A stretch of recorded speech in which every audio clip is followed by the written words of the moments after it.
बिस्मिल्लाहिर्रहमानिर्रहीम। हम कंटिन्यू कर रहे हैं chapter number 12 of organisational behaviour by Stephen P Robins.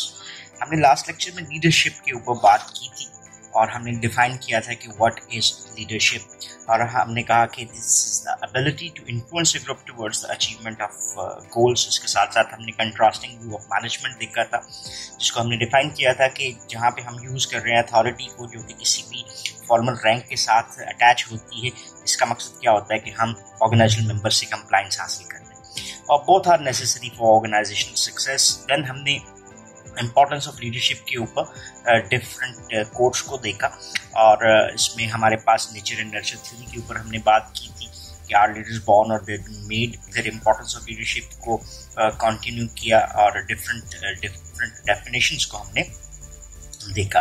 सो अभी के लेक्चर में हम बात करते हैं कि लीडरशिप की डिफरेंट आपको थ्योरीज क्या मिलती हैं। So starting with the theory of leadership, that is what is termed as a trait theory of leadership. Trait के लफ्जी मानी हम किसमें देते हैं? ट्रेट हम कहते हैं किसी भी खसूसियत को जो कि एक इंडिविजुअल पॉजेस कर रहा हो। सो ये खसूसियात क्या होती है? Means trait theory is a theory which is based upon the traits of an individual. अब बेसिकली क्या करती है कि ये थ्योरी कंसिडर करती है पर्सनालिटी को, social, physical or intellectual traits to differentiate two things, that is the leaders from non-leaders. So जो premise इस theory की बनती है वो ये बनती है कि if a leader possesses certain traits, he is considered as a leader, और अगर उसमें वो certain traits मौजूद नहीं है तो उसको हम non-leader के नाम से बुलाते हैं। So अगर हम इसको देखें तो अर्ली 1920s में बेसिक जो हाईली एप्लीकेबल आपको नजर आती थी वो यही थ्योरी नजर आती थी, जो कि base of certain more research on leadership भी आपको बनती हुई दिखाई देती। सो अभी के लिए अंडरस्टैंड करते हैं कि what are the leadership traits, और फिर उसको थोड़ा सा डिस्कस करते हैं। पहली लीडरशिप ट्रेट जिसके ऊपर हम बात कर रहे हैं that is termed as ambition and energy. What is ambition? जब किसी चीज को हम हासिल करना चाहते हैं तो उसकी ख्वाहिश, एक इंडिविजुअल में एक जुनून होना बहुत जरूरी है। देन सेकंड थिंग उसी के साथ उसने अटैच की, that is a individual must possess that energy, कि वो किसी भी टास्क को अचीव करने के लिए उसको एज एन इनपुट यूज कर सकते। दूसरी चीज इसमें आती है, इसको हम कहते हैं that is desire to lead. Just taking an example, अगर किसी भी ग्रुप में एक इंडिविजुअल को हम कहते हैं कि ओके जी you must lead this team, और अगर उसकी विलिंगनेस टू लीड नहीं है, उसमें डिजायर टू लीड नहीं है, तो उसका कोई फायदा नहीं होगा। जस्ट हम क्लास में छोटी सी एग्जाम्पल लेते हैं, और अगर हम किसी भी एक बच्चे को कहते हैं कि ओके जी you become the CR of the class, और आप इनके मसाइल के लिए बात करना चाहते हैं, ओके नहीं सॉरी सर मैंने नहीं करना। So if he doesn't possess that desire to lead, तो वो कभी भी लीड नहीं कर सकेगा। सो ये सेकंड कैरेक्टरिस्टिक हमारे लिए बहुत जरूरी है कि किसी भी इंडिविजुअल में ये चीज मौजूद होनी चाहिए। Third thing is honesty and integrity. General characteristic में आता है कि लीडर मस्ट बी ऑनेस्ट। वो कहते हैं कि सिर्फ एक ही ट्रेट का होना is not a guarantee that he is a leader. So सिर्फ ऑनेस्ट हो लेना ही काफी नहीं है, इसके साथ साथ बाकी ट्रेट्स का होना भी बहुत जरूरी है। देन फोर्थ हमारे पास जो एलिमेंट आता है वो है सेल्फ बिलीफ का, सेल्फ कॉन्फिडेंस का, कि एक इंडिविजुअल को अपनी जात के ऊपर ये एतमाद भी हो कि वो ये चीजें कर सकता है। सो एक इंडिविजुअल अगर ये बिलीफ नहीं रखता कि he is capable of doing something, तो फिर उसके लिए अचीवमेंट्स को हासिल करना पॉसिबल उस तरह से नहीं रहता।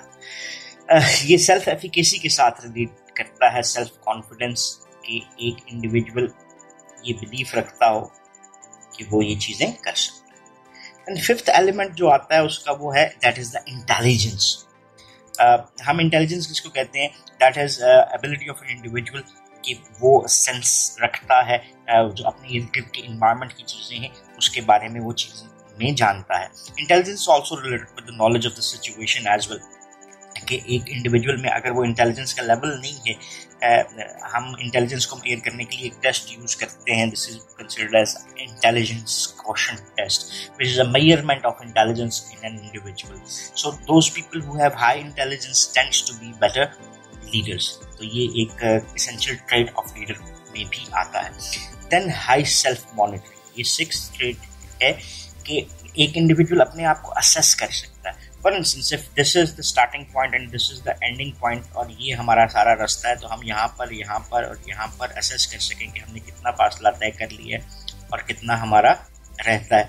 सेल्फ मॉनिटरिंग हमें सेल्फ डायरेक्शन दे रहा होता है कि हमारे जो डायरेक्शन है वो ठीक भी है कि नहीं. जस्ट एक example, if I want to go to Lahore, तो मुझे किस रोड के ऊपर जाना है, और अगर उसकी मुखालिफ रोड के ऊपर मुखालिफ सिमत में मैं जा रहा हूँ तो मैं कहीं ना कहीं तो पहुंच जाऊंगा लेकिन लाहौर नहीं पहुंचूंगा. और सेल्फ मॉनिटरिंग अगर मुझ में होती तो I might have assessed these things कि मैं सही बात के ऊपर हूँ या नहीं. सो एक इंडिविजुअल की एबिलिटी कि वो अपने आप को रीअसेस कर सकता है, सेल्फ मॉनिटर कर सकता है कि उसकी डायरेक्शन ठीक है या नहीं, जो अचीवमेंट्स उसने प्लान की थी उस तक वो पहुंच पा रहा है या नहीं. और then 7th thing is that is कि अगर आपके पास इंटेलिजेंस है, मॉनिटरिंग भी है, ऑनेस्टी इंटीग्रिटी भी है, डिजायर टू लीड भी है, लेकिन जॉब रेलेवेंट नॉलेज नहीं है. So leadership in an organisational context आपको वेरी करती हुई नजर आती है. I can't be leader of an IT firm जबकि मुझे आईटी का नॉलेज नहीं है. I can't be a project manager, good project manager for any construction company, और उसको मैं उतने अच्छे तरीके से लीड नहीं कर सकता अगर मुझे उससे रेलेवेंट नॉलेज नहीं है. So job relevant knowledge is also a necessary element of an individual's trait. So जो 1920s में जो थ्योरी दी गई वो ये कहती थी कि if an individual possess all these 7 traits he will be considered as a leader, और अगर उसमें ये 7 traits नहीं है तो वो नॉन लीडर कहलाता है. इसके ऊपर क्रिटिकल जो आप कह सकते हैं कि डिस्कशन पॉइंट्स वो हमारे सामने आते हैं, उसी को भी डिस्कस कर लेते हैं, और फर्दर रिसर्च भी इसको कुछ अंदाज में आपको सपोर्ट करती हुई नजर आती है. Let's see the trait theories of leadership के हवाले से कि जहाँ पे थ्योरिस्ट जिनसे थे उन्होंने ये कंसिडर किया कि पर्सनालिटी, सोशल, फिजिकल और इंटेलेक्चुअल ट्रेट्स डिफरेंशिएट करती हैं लीडर और नॉन लीडर, और not very useful until match with the big 5 personality framework. ये हमारे लिए एक इंपॉर्टेंट चीज है इसको अंडरस्टैंड करना. इससे पहले एक एलिमेंट पे और बात कर लेते हैं कि ट्रेट थ्योरी के मुतालिक एक इसको कह लें अगर हम क्रिटिसिज्म, वो हमें ये नजर आता था कि ट्रेट थ्योरी डजंट अप्लाई कि ये लीडर है और वो सक्सेसफुल भी हो गए हैं. और वो ये चीज थी कि अगर एक इंडिविजुअल ये 7 ट्रेट्स पॉजेस भी कर रहा है तो क्या वो इन ट्रेट्स को यूज भी करता है, यूटिलाइज भी करता है या नहीं. तो ये बड़ी एक अच्छी एग्जांपल हमारे पास बनती है. Just take an example, if I am having an AK-47 और मैं क्लास में आ जाता हूँ. अब मैं AK-47 लेके मैं क्लास में तो आ गया हूँ, but I am using it और not. If I am in a battlefield with an AK-47 I possess that basically weapon जो मुझे उस जंग को लड़ने के लिए चाहिए, लेकिन क्या मैं उसको फायर भी कर रहा हूँ, उसको इस्तेमाल भी कर रहा हूँ. यही जो एक क्रिटिसिज्म था वो आपको इसके ऊपर नजर आता है कि ट्रेट थ्योरी में ट्रेट्स का पॉजेस कर लेना it's one thing, but whether an individual is utilising those traits और नॉट, ये उसका एक सेकंड एलिमेंट बनता है. तो ये एक मेजर पार्ट ऑफ क्रिटिसिज्म था ट्रेट थ्योरी के ऊपर. अब जब फर्दर रिसर्चेस जो की गई वो ये कहती थी कि अगर हम इन 7 ट्रेट्स को देखें तो they might not be that much useful अगर हम उसको बिग पर्सनैलिटी मॉडल के साथ नहीं देखते. जो हमारे पास एक टॉपिक आता है जिसको हम कहते हैं पर्सनालिटी, और पर्सनालिटी की मेजरमेंट के लिए हमारे पास एक मॉडल आता है, इसको हम बिग 5 मॉडल कहते हैं. बिग 5 मॉडल बेस करता है 5 ट्रेट्स के ऊपर. एक इंडिविजुअल की 5 ट्रेट्स क्या है, और बिग 5 के हवाले से एसेंशियल लीडरशिप ट्रेट्स के ऊपर जो बात की जाती है वो क्या है जी, extroversion, conscientiousness, openness and emotional intelligence. So ये करेक्टरिस्टिक जो बिग 5 में से डिराइव किए गए उसको एक एसेंशियल एलिमेंट बनाया गया किसका, ट्रेट थ्योरीज ऑफ लीडरशिप के हवाले से. सो एक्सट्रोवर्जन क्या है, the one who is extrovert, the one who has this ability कि वो सोशेबल होता है, लोगों से मिलना जुलना घुलना पसंद करता है. अगर वो एक्सट्रोवर्ट नहीं है तो उसमें लीडरशिप की क्वालिटीज अगर आप समझते हैं तो वो कम होती है. देन हमारे पास और डिफरेंट एलिमेंट आ जाते हैं कि जिसमें एक इंडिविजुअल का कंसेंशियसनेस के ऊपर बिलीव करना, उसका ओपन टू द सिचुएशन मौजूद होना, और इमोशनल इंटेलिजेंस। पहले हमने बात की थी IQ के ऊपर, दैट इज इंटेलिजेंस क्वोशंट। एक जो मेजर चीज आती है वो क्या है, that is a measure of success, that is called as EQ, that is a measure of emotional intelligence, stand for emotional quotient. Emotional intelligence हम जिसको कहते हैं, that is ability of an individual to understand the emotions of oneself and the others, और उसके मुताबिक अपने आप को मॉडिफाई करते हुए एक्ट करना क्या है, ये उस इंडिविजुअल की इमोशनल इंटेलिजेंस की यूटिलाइजेशन को बताता है। सो ये ट्रेट्स का मौजूद होना किसी भी इंडिविजुअल के लिए एक लीडर होने की निशानी हो सकती है। तो इसी को क्लोज करते हुए देखते हैं कि ट्रेट्स कैन प्रेडिक्ट लीडरशिप।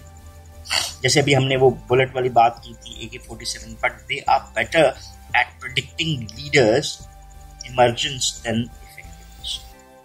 सो उसी अगर हम क्रिटिसिज्म को देखें तो हम इसको इसी तरह से कंक्लूड करते हैं कि ट्रेट्स लीडरशिप को प्रेडिक्ट जरूर कर सकती हैं कि यार ये डिफरेंशिएशन एलिमेंट बन जाता है कि ये लीडर है और ये नॉन लीडर है, लेकिन ये लीडर की इफेक्टिवनेस को शायद उस तरह से डिटेल नहीं कर सकते। दे कैन टेल अस कि ये लीडर बन सकता है या लीडर हो सकता है, उसकी इमर्जेंस को हमें शो जरूर कर सकती है, लेकिन क्या लीडर हमारा इफेक्टिव है या नहीं, उसके लिए हमारे पास कोई सबूत नहीं होता। सो लीडरशिप थ्योरीज जो है वो हमें फिर गाइड करती हैं किसकी तरफ, बिहेवियरल थ्योरीज के ऊपर, which will be the second lecture of our this series. और बिहेवियरल थ्योरीज ऑफ लीडरशिप क्या करती हैं कि वो प्रपोज करती हैं कि स्पेसिफिक बिहेवियर्स जो हैं वो डिफरेंशिएट करते हैं लीडर्स को नॉन लीडर्स को।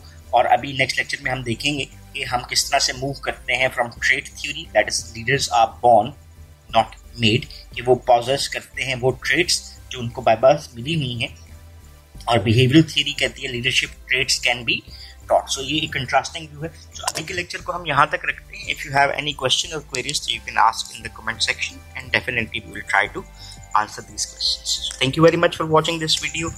Have a nice time. Allah Hafiz.